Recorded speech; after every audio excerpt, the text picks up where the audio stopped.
Video like जरूर कर लीजिए और ऐसे वीडियो लगातार फ्री में पाने के लिए चैनल को तुरंत सब्सक्राइब कर लीजिए और बेल आइकन को जरूर टैप कर लीजिए ताकि आगे भी सारे वीडियो आपको मिलते रहे। यूट्यूब में फॉलो करते हैं तो प्लीज ये वाला फ्री टेलीग्राम चैनल जरूर ज्वाइन कर लीजिएगा। सारे नोटिफिकेशन सारे अपडेट यहीं पे आते हैं, ध्यान रखिएगा। नमस्कार दोस्तों, स्वागत है आप सभी का ऑनलाइन एग्जाम प्रिपरेशन पर, which is the part of study for civil services. दोस्तों, यूपी SSS बीडीओ के एग्जाम के लिए कल हमने पत्र लेखन स्टार्ट किया था, जिसमें हमने सरकारी पत्रों और अर्ध सरकारी पत्रों के बारे में जाना था कि वो क्या होते हैं, क्या उनके क्षेत्र होते हैं, क्या उनके नियम होते हैं, और साथ ही साथ हमने प्रारूप भी देखा था। आज हम देखने वाले हैं कार्यालय आदेश और कार्यालय ज्ञापन। ठीक है, तो आपने कई बार देखा होगा कि कई लोग कार्यालय में ज्ञापन जाकर देते हैं, कलेक्ट्रेट ऑफिस में जाकर ज्ञापन देते हैं। तो इसका प्रारूप कैसा रहता है, इसका फॉर्मेट कैसा रहता है, इसमें किन शब्दों का प्रयोग किया जाता है, और जो आदेश होते हैं वो कैसे होते हैं, तो इनको आज हम देखने वाले हैं। चलिए स्टार्ट करते हैं। कार्यालय ज्ञापन और कार्यालय आदेश के प्रयोग का क्षेत्र, ये दोनों ही पत्राचार प्रकारों के सबसे महत्वपूर्ण अंतर हैं। ठीक है, इसमें अंतर क्या है कि कार्यालय आदेश का प्रयोग कार्यालय की आंतरिक प्रशासन संबंधी अनुदेशों को जारी करने के लिए किया जाता है। यानी कि अगर एक कार्यालय से दूसरे कार्यालय में कुछ बताना है, कोई आदेश जारी करना है, तो उसको तो फिर क्या करेंगे, कार्यालय आदेश जारी करेंगे। सूचना या फिर कोई इंस्ट्रक्शन देने हैं, ठीक है, एक विभाग से दूसरे विभाग, उच्च विभाग से निम्न विभाग, तो यहाँ पर क्या होगा, कार्यालय आदेश जारी किया जाएगा। इसके अलावा जबकि जो कार्यालय ज्ञापन है, इसका प्रयोग उत्तर प्रदेश सरकार के मंत्रालयों, यहाँ उत्तर प्रदेश सरकार की बात हो रही है, लेकिन यह अन्य सरकारों के लिए भी लागू है। उत्तर प्रदेश सरकार के मंत्रालयों विभागों के आपसी पत्राचार के लिए किया जाता है।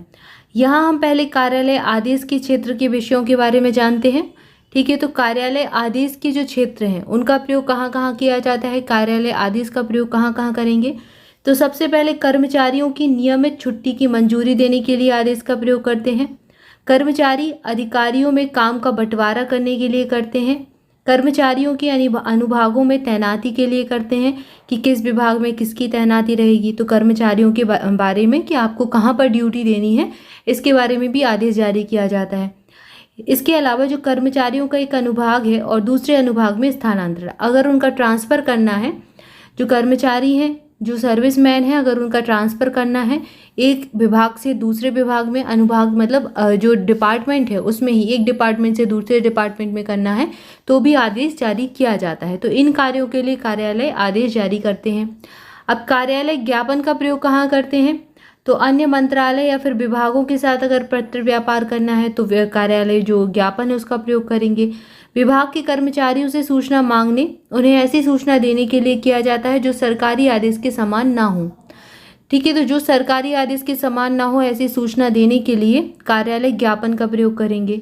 इसका प्रयोग संबद्ध और अधीनस्थ कार्यालय के साथ पत्र व्यवहार करने के लिए किया जाता है। तो ऐसा कोई कार्यालय जो कि अधीनस्थ है, मतलब एक बड़ा कार्यालय है, उसके नीचे एक और कार्यालय है, उसके साथ कार्यालय ज्ञापन का प्रयोग करेंगे, या फिर संबद्ध है, उसी में इंक्लूडेड है, ठीक है, उसी के साथ जुड़ा हुआ है, तो इसमें कार्यालय ज्ञापन का प्रयोग करेंगे। कार्यालय आदेश और ज्ञापन की रूपरेखा देखते हैं, कैसा इसका प्रकार होता है, बाहरी रूपरेखा क्या होती है। तो कार्यालय आदेश और कार्यालय ज्ञापन की बाहरी रूपरेखा में काफ़ी समानता है। जैसे कि पहला चरण होता है, सबसे ऊपर फॉर्म की संख्या लिखी रहती है, उत्तर प्रदेश सरकार और विभाग का नाम लिखा रहता है सबसे ऊपर ही। फिर दूसरे चरण में क्या होता है, स्थान का नाम लिखा रहेगा और तारीख जो रहेगी, डेट का उल्लेख रहेगा। तीसरे चरण में कार्यालय आदेश और कार्यालय ज्ञाप का लिखा रहता है, ठीक है, कि क्या आदेश है और क्या ज्ञापन दिया जा रहा है वो लिखा रहेगा। चौथे चरण में कार्यालय ज्ञापन में विषय का संक्षेप में लिखा रहता है, जो विषय है वो बताएंगे। कार्यालय आदेश में विषय का उल्लेख नहीं होता। अब ये यहाँ पर डिफरेंसेस को थोड़ा सा अंडरलाइन करके याद कर लें कि जो कार्यालय आदेश होगा उसमें कोई विषय का उल्लेख नहीं होगा, लेकिन ज्ञापन में विषय बताया जाता है। ठीक है, इसके बाद 5th नंबर का आपका जो स्टेज है वो आ जाएगी। इसमें क्या रहता है, कार्यालय आदेश और जो ज्ञापन है इसकी मुख्य विषय वस्तु का जो विवरण है वो दिया जाएगा। ठीक है, तो आपने पहले तो विषय बता दिया कि इस विषय के सरपेक्ष या फिर इस विषय के रिलेटेड आप लिख रहे हैं, आप ज्ञापन दे रहे हैं, आप आदेश दे रहे हैं। आदेश में तो विषय का उल्लेख नहीं होगा, तो अब आदेश में क्या होगा, सीधे मुख्य विवरण आ जाएगा, जो आपका जो भी डेटा होगा, आपकी जो भी चीज़ें हैं, जो मांग है, जो भी कुछ है, वो सब आपका मुख्य विवरण में आ जाता है। ठीक है, तो मुख्य विवरण हो जाएगा। इन दोनों में पहले पैराग्राफ को छोड़कर अन्य पैराग्राफ में क्रमांक संख्या भी लिखी जाती है। ठीक है, तो ये यहाँ पर किया जाता है, क्रमांक संख्या भी लिखते हैं। फिर पहला पैराग्राफ लिख दिया, दूसरे में क्रमांक संख्या लिख देंगे, फिर तीसरा लिख दिया तो उसमें क्रमांक संख्या लिख देंगे, ऐसे कर देते हैं। फिर छठवां चरण आता है, इसमें क्या है, कार्यालय आदेश या फिर कार्यालय ज्ञापन जारी करने वाले अधिकारी के हस्ताक्षर होते हैं। इसके नीचे अधिकारी का नाम, पदनाम और उत्तर प्रदेश सरकार लिखा रहता है। इसके बाद सातवां चरण आता है, इसमें नीचे बाईं ओर कार्यालय ज्ञापन में, सेवा में तथा कार्यालय आदेश में प्रति प्रेषित लिखकर पाने वाले अधिकारी, अनुभाग का जो है विभाग है जिसके लिए आप लिख रहे हैं उसका आदि का नाम लिखा रहेगा। ठीक है, तो जो प्रति प्रेषित लिखकर आप लिख देंगे प्रति और फिर प्रेषित, उसके नीचे आप लिख देंगे अधिकारी का, अनुभाग का और या फिर विभाग का नाम लिख देंगे। तो ये 7 चरण होते हैं। ठीक है, इसमें एक अंतर बस ये है कि यहाँ पर आदेश जो है उसमें विषय नहीं होगा। अब प्रारूप देख लीजिए, इससे आपको समझ आ जाएगा। तो ये देखिए, सबसे पहले उत्तर प्रदेश शासन लिखा है, विभाग का नाम लिखा है, कृषि अनुभाग में दे रहे हैं। फिर पत्र की संख्या, फॉर्म की संख्या यहाँ पर लिखी है और दिनांक का उल्लेख किया गया है, स्थान और दिनांक का उल्लेख। अब कार्यालय ये ज्ञापन है। ठीक है, तो ज्ञापन में आपको यहाँ पर लिखा गया है। अब ज्ञापन की आपको ये मुख्य विवरण दे दिया। फिर यहाँ पर देखिए, ये आपका पहला पैराग्राफ खत्म हुआ तो यहाँ पर दूसरा आपको नंबर दे दिया। ठीक है ना, दूसरा नंबर यहाँ पर स्टार्ट कर दिया।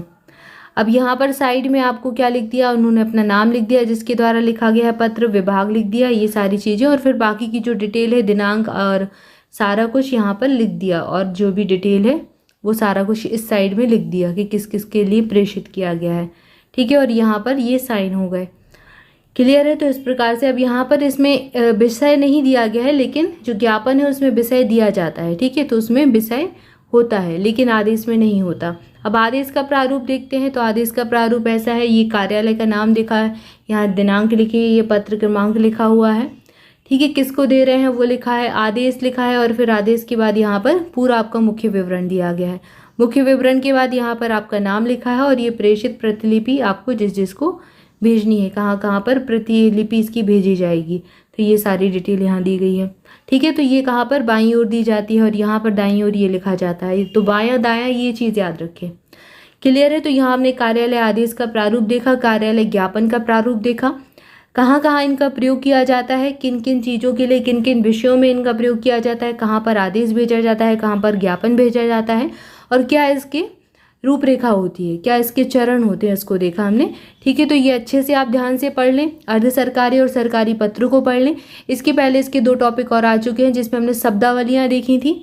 ठीक है, हमने कुछ शब्दावलियाँ जैसे कि यहाँ पर इसके बाद दी गई हैं, तो ये हम पहले ही पढ़ चुके हैं। ये शब्दावलियाँ हैं, इसके बारे में हम पढ़ चुके हैं, और पत्र लेखन के MCQ भी हम सॉल्व कर चुके हैं, पहले ही कर चुके हैं। तो ये आपके जो है 2-3 चीज़ें ये आप कर लें तो आपका पूरा टॉपिक ही कंप्लीट हो जाएगा। आई होप आपको वीडियो अच्छा लगा होगा। ऐसे ही इंपॉर्टेंट वीडियो के लिए आप बेल आइकन जरूर प्रेस कर दें ताकि नोटिफिकेशन आप तक पहुंचता रहे। चैनल को सब्सक्राइब नहीं किया है तो सब्सक्राइब भी कर लें और वीडियो को लाइक जरूर कर लें। आप लोग वीडियो को लाइक नहीं करते, प्लीज़ वीडियो को लाइक कर दें। इसके अलावा अपने दोस्तों के साथ भी शेयर करें। मोर अपडेट के लिए आप हमारा टेलीग्राम ग्रुप ज्वाइन कर सकते हैं, उसकी लिंक आपको डिस्क्रिप्शन में मिल जाएगी। ऑनलाइन एग्जाम प्रिपरेशन के नाम से आपको लिंक दी गई है, उस पर आप क्लिक करेंगे तो आप ऑफिशियल चैनल तक पहुँच जाएंगे।